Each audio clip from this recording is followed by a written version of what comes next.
बिस्मिल्लाहिर्रहमानिर्रहीम। मैं सबसे पहले तो मैं तमाम मीडिया का बहुत मशकूर हूँ कि आप सब दोस्त तशरीफ़ लाए हमारे इस इशू को हाईलाइट करने के लिए। यह इशू हमारा नहीं बल्कि पाकिस्तान का है। इस वक्त पाकिस्तान में ज़राअत ज़बूहाली का शिकार है क्योंकि हमारी पैदावारी लागत बढ़ चुकी है और हमारी फसलों का रेट बहुत ही कम चला गया है जी। अब आप ये देखें कि जो DAP खाद थी हमारी, जो 8,000 में मिल रही थी, आज वो तकरीबन 14,000 रुपये की है। जो यूरिया का बैग आज से कुछ अर्सा पहले 1800 रुपये का था, आज उसके कंट्रोल रेट भी 3 है, लेकिन कंट्रोल रेट से हट के वो हमें 4200 से 4500 रुपये मिल रही है। बिजली का रेट जो हमारा आज से कुछ अर्सा पहले 5 रुपये 35 पैसे था, इस वक्त वो 50 से 60 रुपये पर यूनिट हो गई है। यानी कि हमारी कॉस्ट ऑफ प्रोडक्शन भी उस पर पूरी नहीं हो रही, और उससे नुकसान किसको होगा? फूड सिक्योरिटी का, कि ऑलरेडी हम एक इंपोर्ट कंट्री हैं। बाहर से हम एग्रीकल्चर प्रोड्यूस बाहर से 12 से 15 बिलियन डॉलर की एग्रीकल्चर प्रोड्यूस का हम इम्पोर्ट करते हैं। हालांकि हमारा एक ज़रूरी मुल्क है। जब पाकिस्तान बना था तो पंजाब के 17 अजला हमारे हिस्से में आए थे, 13 भारत के हिस्से में गए थे। आज वो 13 अजला 125 करोड़ की आबादी को फीड कर रहे हैं, जबकि हम पाकिस्तान में गंदम इंपोर्ट करते हैं, दालें इंपोर्ट करते हैं, एडिबल ऑयल इंपोर्ट करते हैं, हम कॉटन इंपोर्ट करते हैं। मैं आपको बताना चलूँ कि इस दफ़ा कपास की फसल बहुत अच्छी थी और काफ़ी 30 लाख एकड़ की बजाय 48 लाख एकड़ काश्त हुई, लेकिन उसकी एक्सपोर्ट प्राइस तय की गई, हुकूमत ने प्राइस तय की, वो थी 8,500 रुपया। कि काश्तकार को गारंटी दी हुकूमत पंजाब ने और वफाकी हुकूमत ने, ये कीमत आपको हर हालत में मिलेगी, मिनिमम सपोर्ट प्राइस, TCP ख़रीदारी करेगी। लेकिन बदकिस्मती से हमारे साथ गलत बयानी की गई, झूठ बोला गया। वही 6, 6,500, 7,000 पे हमने सेल की, जिसमें हमारी कॉस्ट ऑफ प्रोडक्शन भी पूरी नहीं होती। और उससे क्या हुआ कि काश्तकार जब जल्द बर्दाश्ता हुआ तो उसने उस पर खर्च करना छोड़ दिया, स्प्रे करना छोड़ दिया, जिसकी वजह से जहाँ पे पंजाब में तकरीबन 9 मिलियन बेल होनी थी, उसकी बजाय अब 4.5 मिलियन बेल हो रही है। यानी कि अब 90 लाख की बजाय 45 लाख बेल हो रही है। और 45 लाख बेल का जो नुकसान है वो 4 अरब 50 करोड़ डॉलर का नुकसान है। इतना बड़ा नुकसान, इतना हम बाहर से कर्जा नहीं लेता जितना हमने अपना नुकसान किया। सर 1 मिलियन बेल 1 बिलियन डॉलर, और हमारी 4.5 मिलियन बेल पंजाब के हमारे टारगेट से कम हो रही है जी इस वक्त। हालांकि आज से कुछ अर्सा पहले हमारे वज़ीर आला पंजाब ने एक प्रेस कॉन्फ्रेंस की, जिसमें डॉक्टर एजाज गौहर जो वफाकी वज़ीर है वो शामिल थे। उन्होंने फरमाया कि जी पंजाब में 8.2 मिलियन बेल हो रही हैं, जबकि ऐसा हरगिज़ नहीं है। इस वक्त 4.5 मिलियन बेल हो रही है। तो आज हमारा मेज़ का रेट आप ये ले लें कि जब हमारी मेज़ मक्की नहीं आई थी तो मक्की का रेट था उस वक्त 4200 रुपया। जब हमारी मक्की आ गई तो उसका रेट आ गया 1700 रुपये के ऊपर। इसी तरह गंदम में ले लें, हमने 39 रुपये मन गंदम बेची तो आपको वो 4800 में मिली। हमने उससे पिछले साल 2200 में बेची, आपको 5200 में मिली। हत्ता कि चीनी, जिस दिन गन्ने की क्रशिंग ख़त्म हुई थी, उस दिन चीनी का रेट था 87 रुपये। वही चीनी बाद में चली गई 150, 250, फिर 200 तक चली गई। और मैं आपको एक अर्ज़ करता चलूँ कि चीनी का अगर 1 रुपये किलो रेट जब बढ़ाते हैं तो तकरीबन 7 अरब 40 करोड़ रुपए का बोझ बनता है अवाम के ऊपर 1 रुपये किलो रेट बढ़ाने से। और इन्होंने 100 रुपये किलो रेट बढ़ाया, 10, 12, 15 घरों में वो तकसीम हुआ। फिर पंजाब के साथ एक और ज्यादती हुई इस वक्त कि सिंध ने गन्ने का रेट किया है 425 रुपये, जबकि पंजाब में किया गया है 400 रुपये। ये भी हमारे किसानों के साथ, किसानों पंजाब के काश्तकारों का इस्तेहसाल है। जबकि चीनी का रेट एक है हर जगह पे, सिंध और पंजाब में एक ही रेट होगा, लेकिन अगर पंजाब के काश्तकार का इस्तेहसाल होगा तो ये ज्यादती है। मैं इसमें एक चीज़ कहूँगा कि जिस तरफ चीफ ऑफ आर्मी स्टाफ ने बहुत अच्छे काम किए हैं कि डॉलर को नीचे लेके आया, जिससे मैं ये समझता हूँ कि अरबों डॉलर आपका गैर मुल्की कर्जे में कमी आई, उसमें तकरीबन 30 अरब डॉलर की कर्जे में कमी आई है उसमें। इसी तरीके से स्मगलिंग को उन्होंने रोका, चीनी को सस्ता किया, आटा सस्ता किया, घी सस्ता किया। एक इदारा बनाया, लिम्स इदारा बनाया कि जिससे नए रकबे आबाद किए जा रहे हैं। इस वक्त चुलिस्तान आबाद हो रहा है और वहाँ पे काम शुरू हो रहा है। SIFC बनाई, स्पेशल इन्वेस्टमेंट फैसिलिटेशन काउंसिल, कि जो हमारे वफाक के पास या ब्यूरोक्रेसी के पास केस जाते हैं नहीं निपटाए जाते, फैसले नहीं किए जाते, तो कम अज़ कम उसका एक छत के नीचे वो सारे फैसले होंगे, जिसमें चीफ ऑफ आर्मी स्टाफ भी है, जिसमें प्राइम मिनिस्टर भी है, जिसमें सारे मिनिस्टर भी हैं, जिसमें चारों चीफ मिनिस्टर भी हैं। जब वो फैसले हो रहे हैं तो फिर हम आर्मी चीफ से अपने एग्रीकल्चर के लिए भी अपील करते हैं कि खुदा के लिए क्या काश्तकार ने यूरिया लेने के लिए लाइनों में लगना है? क्या आम आदमी ने आटा लेने के लिए लाइनों में लगना है? क्या हमने पिछले साल वो दोहराना है उस हिस्ट्री को कि पिछले साल हमारी माएँ बहनें आटा लेने के चक्कर में 24 खवातीन शहीद हुई थी, 24। हमारे लिए ये बायस शर्म भी है, बायस अफसोस भी है। हमने उस तरह से काम नहीं किया। आज गंदम की काश्त शुरू हो रही है, यूरिया अवेलेबल नहीं है, डीएपी का रेट बढ़ गया है, प्लांट बंद होने जा रहे हैं, फिर बात की जा रही है कि यूरिया का रेट बढ़ा देंगे। हमारी तो कॉस्ट ऑफ प्रोडक्शन ऑलरेडी बढ़ चुकी है, उसको फिर अगर आप कंट्रोल नहीं करेंगे, हमें कंट्रोल रेट पे नहीं मिलेगा। मैं आपको एक चीज़ बताऊं, आप सब के लिए हैरानगी वाली बात होगी, पिछले एक साल में यूरिया में जो ब्लैक मार्केटिंग में हमने एक्स्ट्रा अदा किया है, एक्स्ट्रा 100 अरब रुपया हमसे हमारी जेब से निकाला गया, 100 अरब रुपया असल रेट से जो हमने ज़्यादा पे किया यूरिया में। इसी तरीके से बिजली को आप ले लें, बिजली का रेट जो हमारा 5 रुपये 35 पैसे यूनिट था, आज 50-60 रुपये यूनिट है।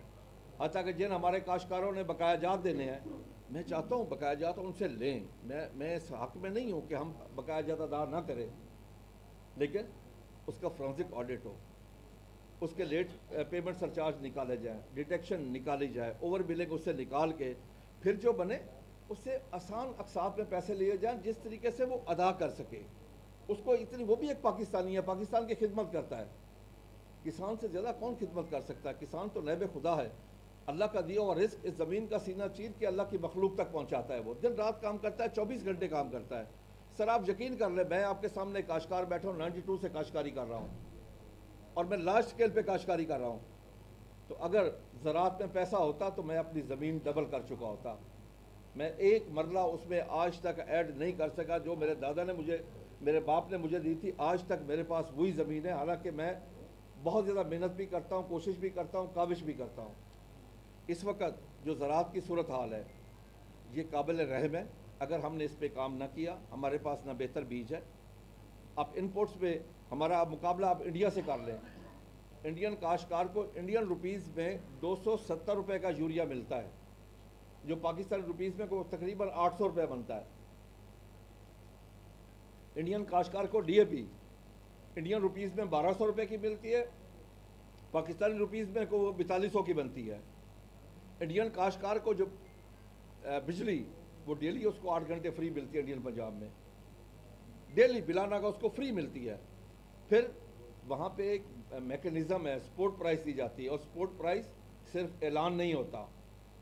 आप यकीन कर लें, मैं आपको एक चीज़ बताऊं, जो कपास के साथ ये हशर जो हुआ है, किसान को उसका इतना नुकसान नहीं हुआ जितना पाकिस्तान को नुकसान हुआ है उसका, क्योंकि अगले साल कपास काश्त नहीं होगी। और आपकी जो टोटल एक्सपोर्ट है वो है इस वक्त, जो पिछले साल 31.5 बिलियन डॉलर की, उसमें सिर्फ कॉटन को जो हिस्सा वो 20 बिलियन डॉलर है आपका। 2 बिलियन डॉलर आपका राइस है, 2 बिलियन डॉलर बाकी चीज़ें आपकी है। यानी कि 31.5 बिलियन डॉलर में 24 बिलियन डॉलर तो आपका एग्रीकल्चर से आ रहा है। आपके पास और है क्या? ना आप आईटी में हैं, ना आप किसी खास इंडस्ट्री में हैं। आप तो यहाँ पे किसी चीज़ की मैन्युफैक्चरिंग भी नहीं करते, असेंबलिंग जहाँ पे पाकिस्तान में करते हैं। देखिए इस वक्त पाकिस्तान, हमारे पास डॉलर नहीं है कि हम बाहर से गंदम खरीदें। एडिबल ऑयल को ले लें, हम तकरीबन 4 बिलियन डॉलर का एडिबल ऑयल हम बाहर से ख़रीद करते हैं और उसका म्यार भी अच्छा नहीं है। अब दूध को ले लें, हम खुश्क दूध और वहे पाउडर बाहर से मंगवाते हैं, और जो वहे पाउडर बाहर से आता है आपको पता ही नहीं वो फैट्स किस चीज़ के हैं। मैं खुदा की कसम खा के कहता हूँ, अगर आज हम अपनी कौम को खालिस दूध और पाक और साफ सब्जी दे दें, आपके आधे से ज़्यादा अस्पताल खाली हो जाएंगे। लेकिन हमारी तरजीहात में नहीं है। ब्यूरोक्रेसी हमारी काम में हमारी मदद नहीं करते, बल्कि वो हमारे काम को रोकते हैं। वो उसमें हमारी कहीं भी मदद नहीं हो रही होती। अब आप ये देखें, ये कौन सा तरीका है? मेरा यूरिया का इस्तेमाल खाद का मैं कहीं और इस्तेमाल नहीं कर सकता, मैंने उसको खेत में डालना है, इसके अलावा उसका कोई इस्तेमाल नहीं है। तो क्या काश्तकार किसके पास जाए? असिस्टेंट कमिश्नर के पास जाए? काश्तकार इसके बाद डिप्टी डायरेक्टर ज़राअत के पास जाए यूरिया खाद लेने के लिए? क्या मेरे लिए या मेरे काश्तकार के लिए ये वैसे शर्म नहीं है? क्या मेरे काश्तकार ने जो ट्रांसफार्मर अपने पैसों से खरीद के लगाया है, जब उसका वो ट्रांसफार्मर उतारा जाता है, अब मैं उसके जज्बात का लफ्ज़ों में आपको अहाता नहीं करके बता सकता कि उसको तकलीफ़ क्या होती है उस वक़्त। काश्तकार अपनी फसल से मोहब्बत करता है, काश्तकार की अगर फसल प्यासी हो, खुदा की कसम मैं खा के कहता हूँ, उसे लगता है कि उसकी औलाद प्यासी है उस वक्त। काश्तकार दिन रात, काश्तकार तो मुहब्बे वतन है। काश्तकार अपनी ज़मीन का टुकड़ा उठा के किसी दूसरे मुल्क में मुंतकिल नहीं कर सकता। काश्तकार का जीना पाकिस्तान में, मरना पाकिस्तान में, उसकी औलाद इधर, जदाद इधर, तालीम इधर, सिहत इधर। काश्तकार का तो ईमान भी पाकिस्तान में है, पाकिस्तान के साथ है। तो इसलिए हम अपने मुल्क के लिए सोच रहे हैं, अपने मुल्क की बेहतरी के लिए सोच रहे हैं। वो एक मिसाल है, जिसे घर दाने उसे कमले भी सियाने। क्या मुझे आज एक चीज़ बताएं, एक माँ ने अगर फैसला करना हो कि उसके पास सिर्फ इतने पैसे हों कि वो गंदम खरीदे या किताबें लेके दे, वो क्या करेगी? मेरे ख्याल में वो बच्चों को गंदम लेके देगी, उसको ज़िंदा रखने के लिए। क्या हम उसको हर चीज़ से महरूम नहीं करते जा रहे? क्या इतना बड़ा मुल्क, कुदरत ने हमें इतनी नवासियों से नवाजा है कि आप कराची से चले पिशावर तक आपको हमवार ज़मीन मिल रही है। दरिया हमारे पास, समंदर हमारे पास, जंगलात हमारे पास, रोही हमारे पास, मैदानी इलाका हमारे पास, रेगिस्तान हमारे पास, चूलिस्तान हमारे पास, थर हमारे पास, पहाड़ हमारे पास। फिर क्या नहीं है? एक विल नहीं है, एक नीयत नहीं है, एक सोच नहीं है कि आज हम हर चीज़ बाहर से इंपोर्ट करते चले। क्या हमारे जो आम शहरी हैं उनके साथ कितना बड़ा हशर होता है कि हम गन्ना सस्ता बेचते हैं, वो चीनी महंगी खरीद करते हैं। हम गंदम सस्ती बेचते हैं, वो आटा महंगा लेते हैं। हम सब्ज़ी सस्ती बेचते हैं, वो महंगी खरीद करते हैं। क्या हमें उनका एहसास नहीं, वो हमारे भाई नहीं है?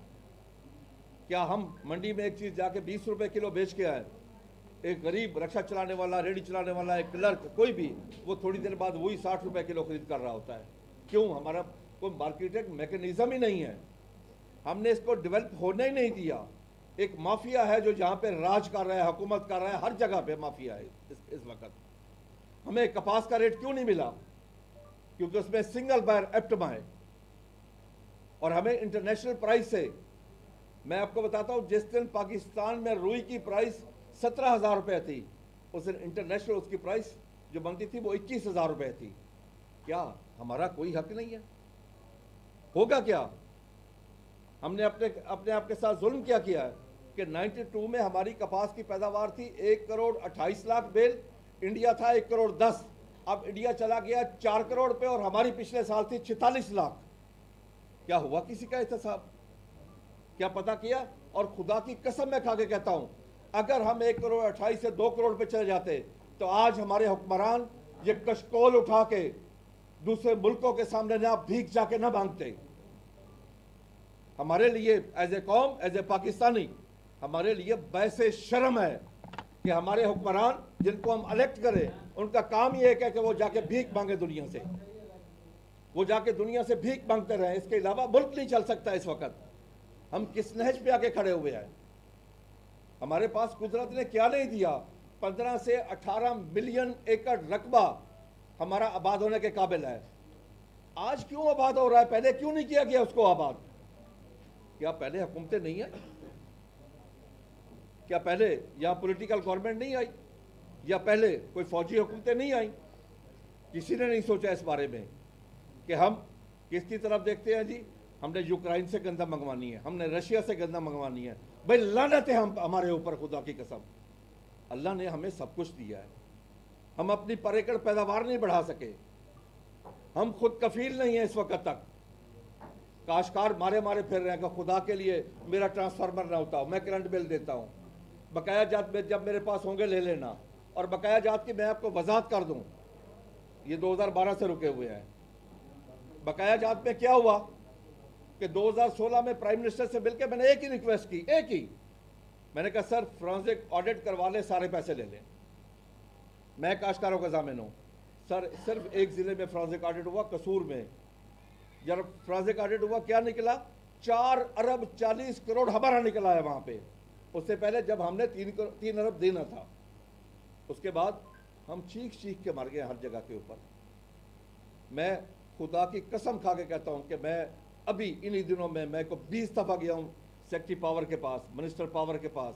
मैंने सबसे जाकर रिक्वेस्ट की है कि जनाब मैं खुद डिफॉल्टर नहीं हूँ, मैंने कोई पैसा नहीं देना, मैं 100% में पे करता हूँ, लेकिन जो काश्तकार हैं अगर ट्रांसफर उतरेंगे मुल्क का नुकसान होगा। इस वक्त गंदम की काश पीक पे ऊपर है। अगर हम गंदम काश्त नहीं करें, 29,000 ट्रांसफार्मर हैं जिन्होंने बकाया जात देने हैं। तो आपके यहाँ मैको में टोटल कितने हैं? 1 लाख। अगर 1/4 लोग अगर उनके ट्रांसफार्मर उतर जाएंगे, गंदम अगर काश्त नहीं होगी, तो फिर क्या होगा? फिर वो माफिया पैसा कमाएगा जो इंपोर्ट करेगा, उनको फायदा पहुंचाने के लिए। भाई कम से कम जब वो काश्तकार कह रहे हैं कि हम देने के लिए तैयार हैं, हमसे इस तरह लें जो हमारी सकत है, हमारी इनकम देख लें, उसके मुताबिक हमसे लेते रहे, उतनी किस्तें कर लें। 12 साल पहले भी तो गुजर गए हैं, अगर 4 साल और गुजर जाए और लेने आज से शुरू कर दे तो क्या हर्ज है। लेकिन पाकिस्तान के लिए कोई नहीं सोचता, पाकिस्तान की आवाम के लिए कोई नहीं सोचता। आप तो आप ये जांच कर रहे हैं, बहुत खौफनाक हालत है, इसका जिम्मेदार कौन है? इसका तयन तमाम जितने भी अदवार में जो भी हुकूमतें हैं सब जिम्मेदार हैं इसके, और हम सब भी जिम्मेदार हैं इसके। अच्छा, अब आप ये बताएं, आपने जो जिन मसाइल का आपने निशानदेही की है, वाकई बड़े खौफनाक के मुल्क के लिए, कौम के लिए बड़े नुकसानदेह हैं, हमारी मैशत के लिए। अब आप ये मुतालबा किन से कर रहे हैं, किसको आप मुखातिब कर रहे हैं, कौन ऐसे मुल्क के अंदर सब अथॉरिटी है? देखिए जी, मैं बड़ी सीधी बात कर रहा हूँ। एक मिनट, मैं फेर के बात नहीं करूँगा, मैं बड़ी सीधी बात करूँगा। आज मैं इस प्रेस कॉन्फ्रेंस में आर्मी चीफ से डायरेक्टली रिक्वेस्ट कर रहा हूँ कि हमारी कास्ट ऑफ प्रोडक्शन को देखकर हमारी गंदम का रेट बढ़ाया जाए, नंबर 1। और मैं ये चाहूँगा कि हमारी अगर कॉस्ट ऑफ प्रोडक्शन को कम कर दें, बेशक गंदम का रेट ना बढ़ाएं। तो रेट बताएं कितना होना चाहिए? इस वक्त जो कॉस्ट ऑफ प्रोडक्शन उसके मुताबिक कम से कम 4500 रुपये रेट होना चाहिए, 4500। हमारे गन्ने का रेट गैर काश्तकार लोग हैं, वो कहाँ से कदम उठाए? आपने बड़ी आपने बड़ी खूबसूरत बात की थी। मैं गरीब के लिए मैं बात कर रहा हूँ। आपने मेरी पहले बात समझी नहीं है सर। पहले मेरी बात तो सुन ले, आप उस पर आवाज़ उठाते ही नहीं है। जब मैंने गंदम 2200 में बेची थी, आपने 5200 में खरीदी। जब मैंने पिछले साल 3900 में गंदम खरीदी, यही गंदम 5200 तक बिकी है। मेरी ये ख्वाहिश है नहीं बहुत कम पड़ता जी। अगर आप मेरा बिजली का एक्सरे बिल देख ले, उसके बाद अदा कर ले कि जिसका बिजली का बिल भी नहीं है। किसका? नहरें हैं जो सारा साल अपर पंजाब में इधर ही आ रही है। आपको पता पानी कितना मिलता है? एक मिनट, आपको पता पानी कितना मिलता है? पानी हमें मिलता है पानी की जो हमारी रेशो है 1/3 रकबे के लिए पानी हमारा रिकमेंडेड है। जिसके पास जी पानी अगर इस जी आप जहां सारा साल चलती है वहां भी 1/3 मिलता है पानी। जितना रकबा है ना, उसके हिसाब से 1/3 की काश के लिए पानी दिया जाता है। हमारे पंजाब में सिर्फ पानी ज़्यादा मुजफ्फरगढ़ का। अच्छा, और दूसरा हमारा जो पानी है वो है कोई 2 क्यूसेक पर 1000 एकड़, और सिंध में पता कितना है जी? 12 क्यूसेक पर 1000 एकड़।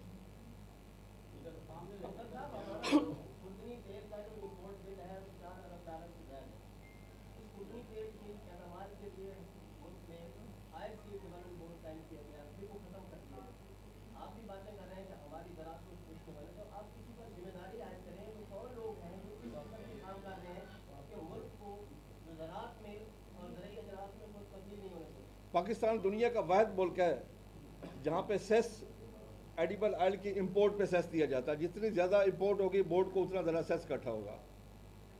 तो उसके बाद आप खुद सोचें कि क्या वो बोर्ड कोशिश नहीं करेगा कि हम ज़्यादा इंपोर्ट करें? एक। दूसरा, हमने सरसों काश्त की इस दफ़ा, किनोला काश्त हुआ, हम इंतज़ार करते रहे कि इसका स्पोर्ट प्राइस दी जाए हमें कि किस रेट पे बिकेगा। काश्त हो गया है, इसकी वजह से 50% कम काश्त हुई क्योंकि स्पोर्ट प्राइस नहीं आई। देखिए ना, दुनिया में ऐसा नहीं है। दुनिया में यह है कि आपके काश्त करने से 2 माह पहले आपकी फसल की स्पोर्ट प्राइस आ जाती है। काश्तकार को पता होता है कि मैं ये चीज़ काश्त करूँगा, मुझे ये रेट मिलेगा। बल्कि कुछ ममालिक में फ्यूचर मार्केटिंग है कि 2-2 साल पहले पता होता है काश्तकार को कि 2 साल बाद मैं ये चीज़ काश्त करूँगा और मेरी ये कास्ट ऑफ प्रोडक्शन होगी और मुझे ये इनकम होगी और इस रेट पे मेरा बिकेगा।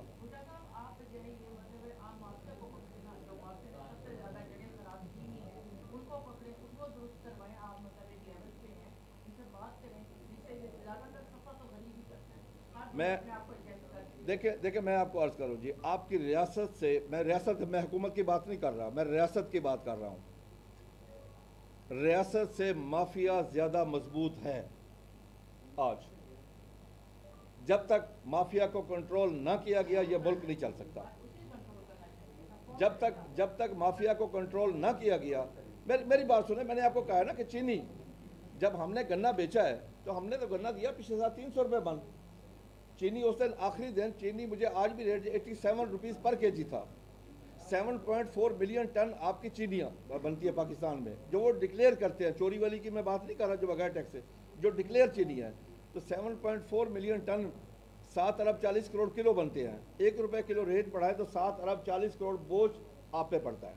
अच्छा बड़ा साहब ये बताया कि आपने ब्यूरोक्रेसी को हदफ तनकीद बनाया, हालांकि वो तो बड़े बड़े डालों में आपकी खिदमत करते हैं, आपके चेकिंग करते हैं, खादों की देखभाल करते हैं और मुख्तलिफ जाली अद्वियात पे छापे मारते हैं।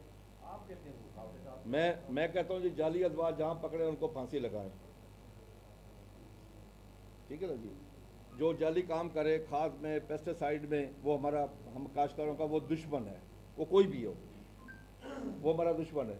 लेकिन मुझे एक चीज़ बताएं, आज जब हमने गंदम उगाई पिछले साल, हमारे ऊपर कानून लागू था कि 25 मन से ऊपर नहीं रख सकते। मुझे एक काश्तकार बता दे जिसको 3900 रुपये रेट था, उसको 3901 रुपये मिलाओ।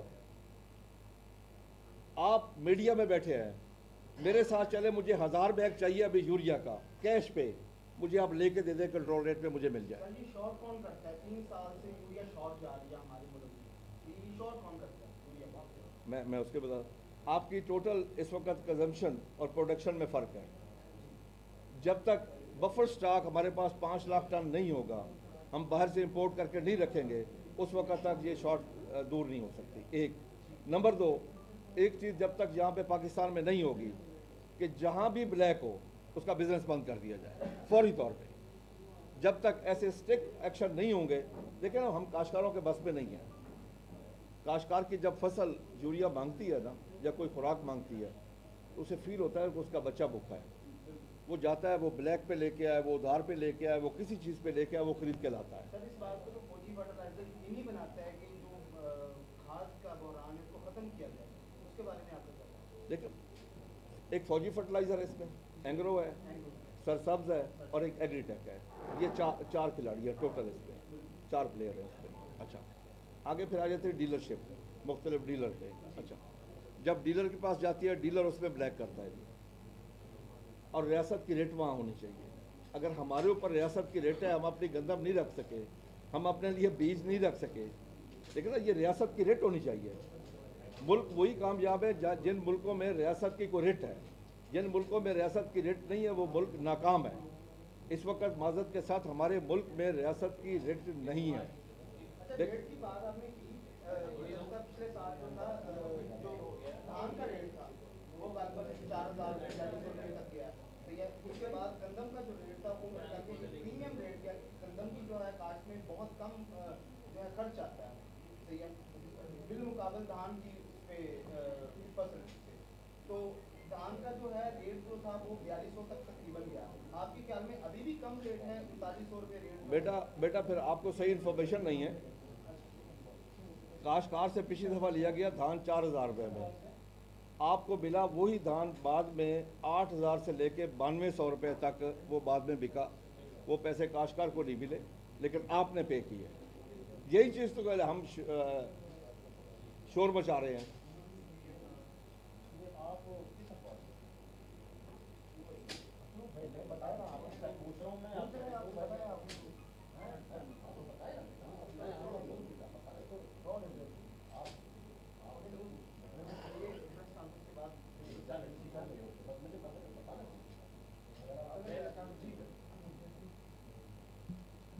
ठीक है सर, जी बहुत मेहरबानी। थैंक यू सब बुराइयों की अगर बेहतर तजावीज़ में कैसे हो खत्म हो? जी। माफिया के खात्मे के लिए आपकी क्या तजावीज़ हो सकती है? देखिए नहीं, मैं एक ही बात करूंगा उसमें, एक ही बात कि रियासत की हर चीज़ में रेट कायम होनी चाहिए बस।